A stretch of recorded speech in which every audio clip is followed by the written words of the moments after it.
Hi everyone, this is John Girardi with Right to Life of Central California, bringing you another installment of our 40 videos for 40 Days for Life series. 40 Days for Life is the international campaign of prayer and presence outside abortion clinics throughout the country and throughout the world. If you want to learn more about our campaign here in Fresno, get in touch with us at righttolifeca.org or give us a call at 559-229-2229.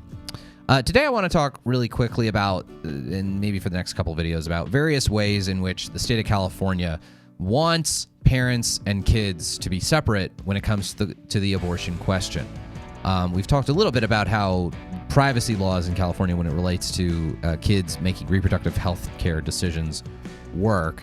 Basically, California takes the default posture that you have to keep kids' reproductive health care decisions separate from their parents. That parents don't have a right to know about their kids' reproductive health care issues unless the kid grants that right. So a 12-year-old can get a surgical abortion in the state of California and not have the parent even know about it, not have the parent give any consent. And the first issue with this that I want to mention is just the basic understanding that kids in many, many, many other facets of American life don't have the right to make certain kinds of big, important decisions. Throughout the history of American and English law, kids cannot legally sign contracts. They need their parents to sign contracts for them.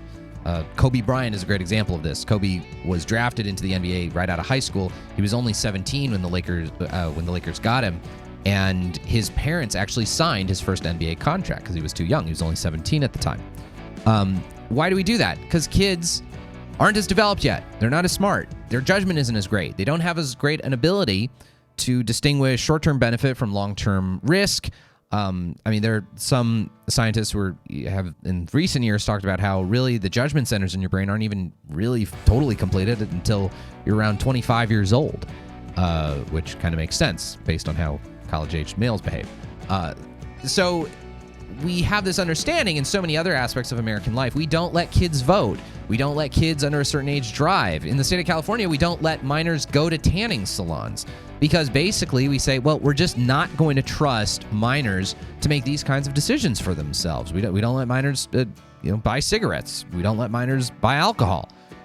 And yet we sort of take, when it comes to abortion, this posture that a parent's involvement is the default position is that is harmful. And I just think that's so wrong. The same ways in which a parent's input, and certainly some parents are abusive, some parents are bad, some parents make poor choices, but a parent's input is necessary before a kid, has various other kinds of medical interventions. I mean, there are schools where they'll have to call the parents before they can give the kid an aspirin, but the kid can leave campus and get a surgical abortion and the parents never know. No, parents, as a default question, should be involved in such a drastic decision for their kids. For Right to Life of Central California, I am John Girardi.